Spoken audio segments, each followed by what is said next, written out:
Hello, hello, hello, hello, hello. Good day. Good day, my viewers. I bless you in the name of Jesus Christ. And you are welcome to this wonderful gospel broadcast. This is Agapos Arinze Ministries. Ministering to you is Minister Cyril Agapos Arinze. Hallelujah. Today we are going to be looking into the one thing, the one thing that can destroy your destiny. The one thing that can destroy your destiny. Yes, to fulfill destiny is very important. To fulfill destiny is very necessary. Therefore, in order to fulfill destiny, one has to be knowledgeable. One has to be careful. One has to be diligent that he might fulfill God's intended destiny. And there is one thing that can be a barrier in fulfilling your destiny. And this is what we have come to look into, that you might come to the knowledge, to the awareness, and avert it for the fulfillment of God's destiny in your life to be manifest. For the scripture says, my people are destroyed for lack of knowledge. So when you have this knowledge now, you'll be able to fulfill your God's intended destiny. Hallelujah. Welcome. Now, what is this? What is this dangerous thing that can harm your destiny? This is what we call covetousness. Covetousness. Now, covetousness is the noun form of the word covetous, which is the adjective form. And the verb form of the same word is covet. That is to covet. What does it mean to covet? To covet means to inordinately desire a possession, inordinately desire a possession. So what does it mean to inordinately desire?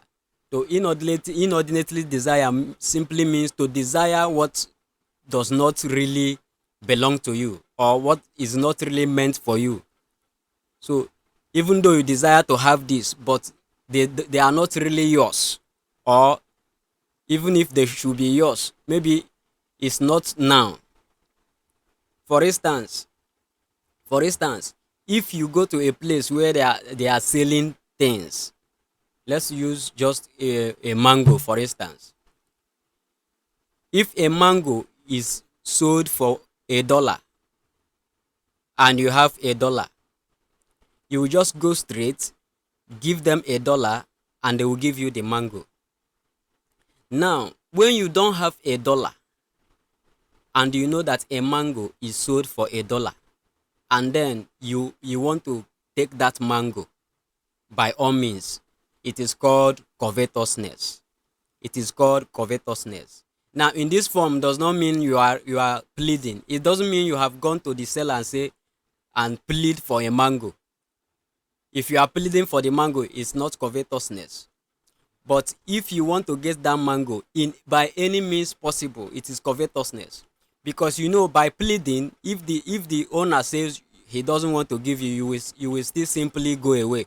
But by covetousness is that you want to have this thing, and you don't want to pay for it, and also you don't care about how you will have it. That is what we mean by covetousness. They don't belong to you and you still want to have them, and you don't want to buy them and you still want to have them. That is a covetousness. So in other words, this covetousness can also mean greed or avarice. You want to highly possess many things, both the things you are able to afford and the things you are not able to afford. That is covetousness. This thing can destroy your destiny. It has destroyed people's destinies. Covetousness. They want to have what does not belong to them, or they want to get what they have not paid for, or what they want to by all means go by all means have their neighbors' things. Hallelujah. Now, even in the spiritual aspect, people covet for people's blessings. People covet for people's blessings. When someone knows that you have blessings on your head, that God has blessed you, or you have a bright destiny, they will start coveting for it. They will be wishing if they are the ones with such destiny, or if it's their children. And it's because of this covetousness that people have been led into idolatry, and people have been led into witchcraft.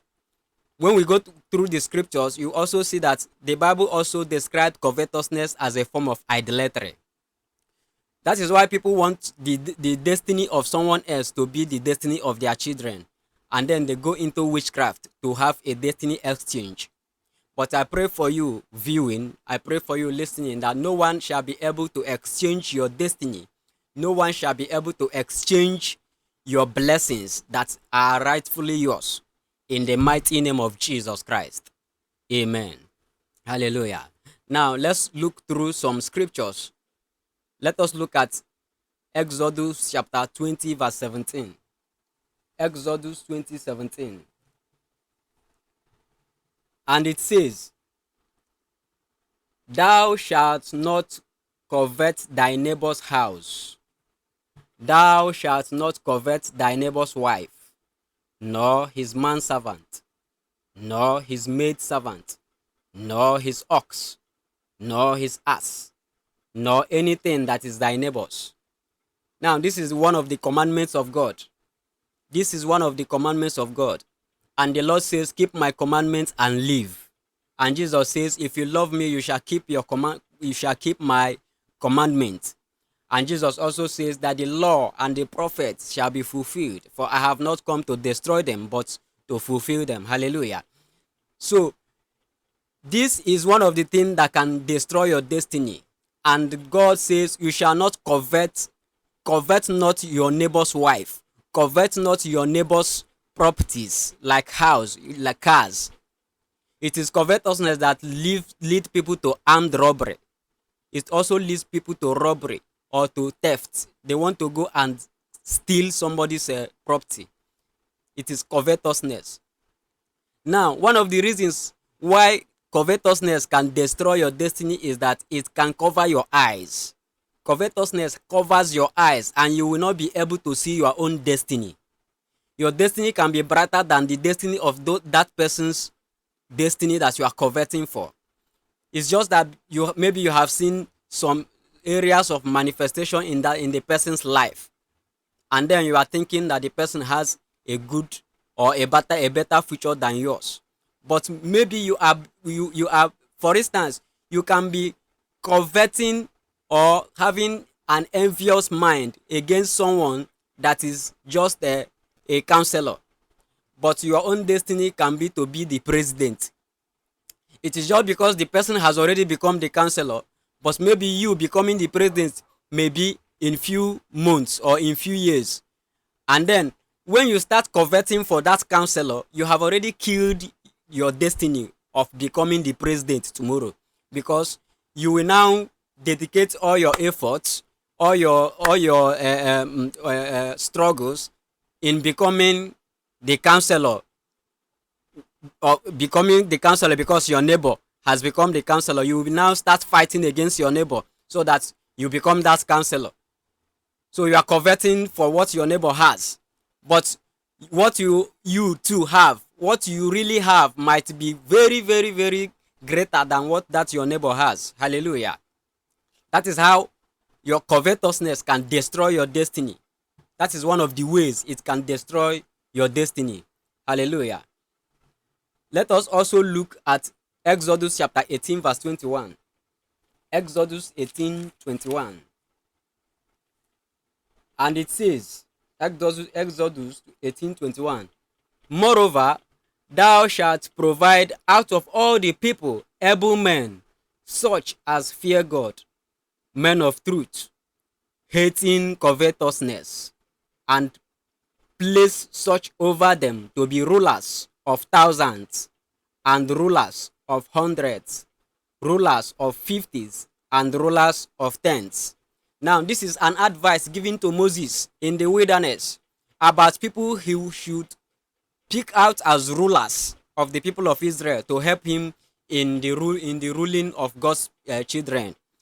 Do you now see that the people that are actually rulers are the people that avoid covetousness?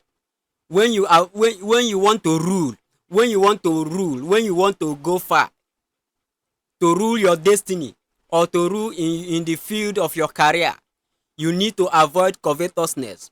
So this is a clear advice for God's children. If you know you are a God, if you know you are a believer, and you know you are a child of God, the way to rule is to avoid covetousness. Avoid coveting for what does not belong to you. Avoid coveting for what God has given to your neighbor. Instead, you thank God for what God has given to your neighbor. Thank God for the life of your neighbor. Thank God for the good health of your neighbor. Thank God for the wealth and riches of your neighbor. Thank God for the glory in the life of your neighbor, for the anointing upon the head of your neighbor. And then ask God to reveal to you what he has also given to you, because what you have might even be greater than that of your neighbors. Hallelujah. Thank you, Jesus Christ. Now let's look at another scripture. Let's look at Proverbs 28 verse 16. Proverbs chapter 28 verse 16. And it says, the prince that wanted understanding is also a great oppressor, but he that hateth covetousness shall prolong his days. The prince that is lacking understanding is the prince that is an oppressor. But the prince that is a ruler, any ruler that is an oppressor, it lacks understanding. But any ruler that prolongs his days will hate covetousness. Prolonging his days here means having long life. So in order for you to have long life, you need to hate covetousness. Hallelujah. You need to hate covetousness. You need to look into what God has given you, or look into what God is planning to give you, and stick to it. You need to be content with what you have, or what you are working for, or what the Lord will give to you, instead of coveting for your neighbor's possessions. Hallelujah. That is key to long life. One of the keys to long life. Hallelujah. Thank you, Jesus Christ. Now let us look at Jeremiah chapter 8 verse 10. Jeremiah chapter 8 verse 10. Jeremiah 8 verse 10.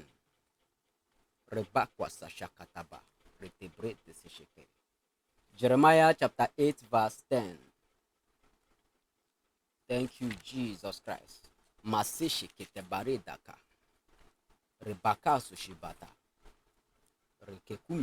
And it says, Jeremiah 8 verse 10, therefore will I give their wives unto others, and their fields to them that shall inherit them.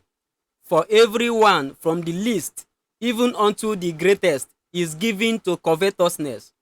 From the prophet even unto the priest, everyone dealeth falsely. Everyone, the Lord says, I will give their wife unto others, and I will give their fields unto others. Because why? Why should the Lord do this? Because they have given to covetousness. So sometimes a man cries out that his wife is seeing other men. A man or a woman cries out that his husband is seeing other women. And the Lord is now giving you a clue that it is because of covetousness that can make what belongs to you to go to other people. Do you now see it? If you covet for other people's things falsely, you want to have you are having things that don't belong to you in a false way, in a deceitful way. You are deceiving to have what does not belong to you. You are going into witchcraft to have what does not belong to you. You are going into by violence or by robbery to have what does not belong to you, or by political deception. The Lord says that this is why your wife can be also going to other people's men. This is also why your husband can go to other people's men. This is why the things that belong to you can also be taken away by other people. So people that are crying, why are people trying to take away what belongs to them? The Lord is giving you a clue of what can cause this. That is covetousness. So you should now be able, now that you have this knowledge, You need to mind your business. You need to mind that the thing that God has given to you. You need to ask God to give you more. You need to ask God to reveal to you even the things He has given you that you are not aware of, so that you can possess them. Hallelujah. Thank you, Jesus Christ. Thank you, my Lord. Thank you, Jesus Christ. Thank you, my Lord. Let us look at Micah chapter 2 from verse 1 to 3. Micah 2, 1 to 3. And it says, woe to them that devise iniquity and work evil upon their beds. When the morning is light, they practice it, because it is in the power of their hand. Verse 2. And they covet fields and take them by violence, and houses and take them away. So they oppress a man and his house, even a man and his heritage. The Lord is saying, woe to you when you covet what does not belong to you. Especially people that are mentioned here are the people that take them by violence. They take what does not belong to them, because they know that they have, maybe they are in power, maybe they are the rulers, or maybe they have they are robbers. They have violence, and they want to take what does not belong to them. The Lord says, woe to them.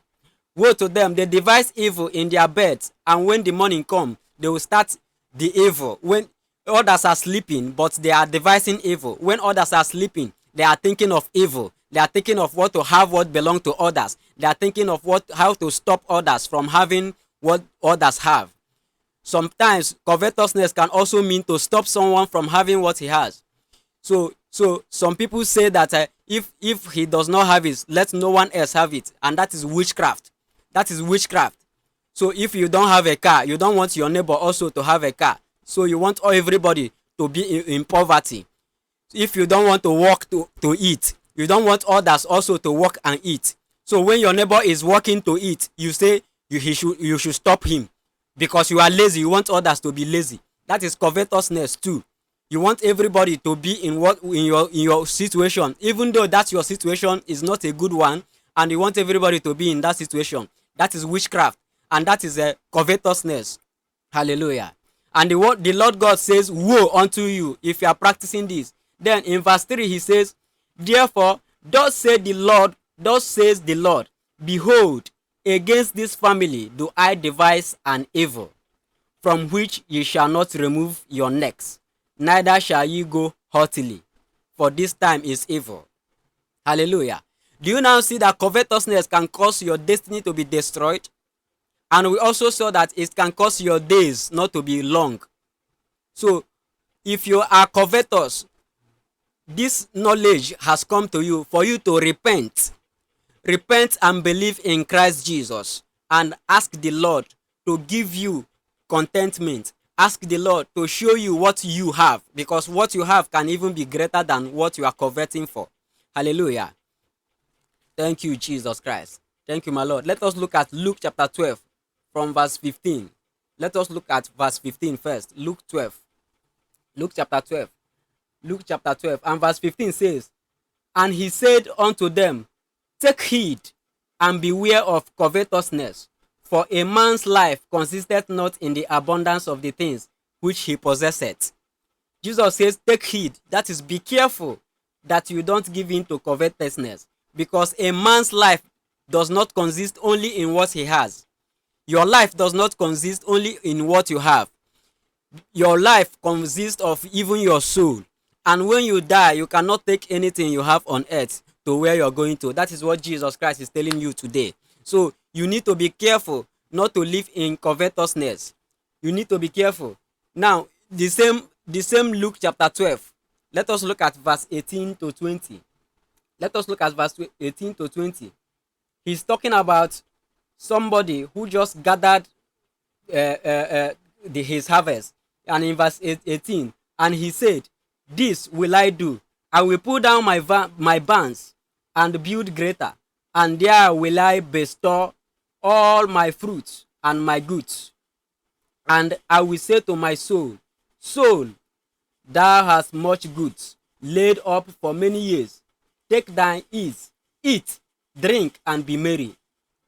Then verse 20, but God said unto him, thou fool, this night thy soul shall be required of thee.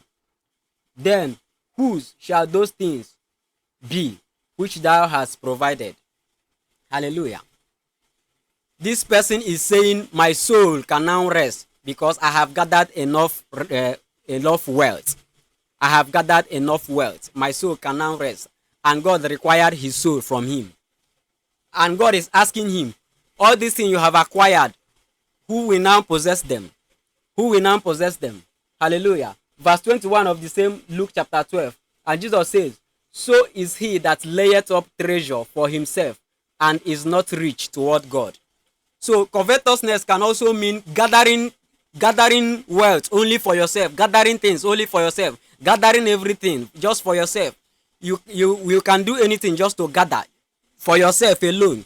You don't care about anyone else. You don't care about giving to the poor. You don't care about giving to the needy. You don't care about anyone by your side. You don't care about your brothers or your sisters. You are just gathering for yourself alone. And you are saying to yourself, you can now enjoy yourself. You can now enjoy it by yourself. And this is why the Lord required the soul of him. The Lord did not require his soul because he is making wealth. It is not because of his wealth. It is not because he is rich. It is because he is selfish. Because he is covetous. Hallelujah. Thank you, Jesus Christ. Thank you, my Lord. Thank you, Jesus Christ. Thank you, my Lord. Now, let us look at Ephesians chapter 5, verse 5. Ephesians chapter 5, verse 5. Ephesians 5, verse 5. And it says, Ephesians verse 5, it says, Ephesians 5, verse 5. Ephesians 5, 5. For this ye know that no whoremonger, nor unclean person, nor covetous man, who is an idolater, has any inheritance in the kingdom of Christ and of God. No covetous man will inherit the kingdom of God. And he is saying that covetous man is an idolater. Hallelujah. Let us look at Colossians chapter 3, verse 5. Colossians 3, verse 5. Colossians chapter 3, verse 5. And it says, mortify therefore your members which are upon the earth, fornication, uncleanness, inordinate affection, evil concupiscence, evil concupiscence, and covetousness, which is idolatry. And covetousness, which is idolatry. Hallelujah. The Bible has called it idolatry again and says you should beware of covetousness because you shall not enter the kingdom of God having this. So my prayer is that this message touches you, and let the Holy Spirit also minister this message into your heart, into your soul, into your spirit, and into your flesh and your body, that you avoid covetousness. I pray that you receive the grace to avoid covetousness, that you also, that at the last of the whole thing, you might be received in God's kingdom, and also that you might fulfill your destiny. For as long as you don't know what God wants you to possess, you don't know what God wants you to fulfill, you are always interested in what others have, or you are always coveting for what others have, you know you cannot fulfill your own destiny. So I pray for you today that you come to the knowledge of what God wants you to fulfill.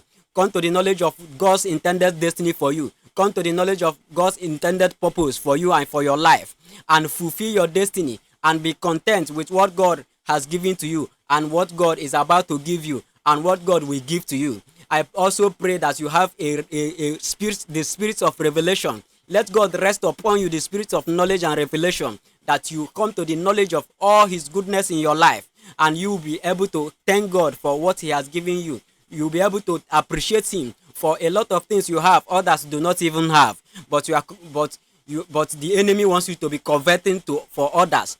But you have a lot of things that can make you thank God. You have a lot of blessings, a lot of things that can make you thank God. I pray that you come to the knowledge of the goodness of the Lord in your life and begin to thank him and begin to praise him. Heavenly Father, we praise you. Heavenly Father, we thank you for all your goodness, for all your blessings, in the mighty name of Jesus Christ. Amen. Amen. Hallelujah. Thank you for watching this wonderful broadcast. Please, if you have not subscribed to this channel, I urge you and I plead you to subscribe for more videos that are ahead. Hallelujah. If you have not given your life to Christ, I urge you also to give your life to Jesus Christ and receive eternal life and receive contentment, receive peace in Jesus' name. Amen. Hallelujah. Thank you, Jesus Christ. Please share also with others that they may be blessed. Hallelujah.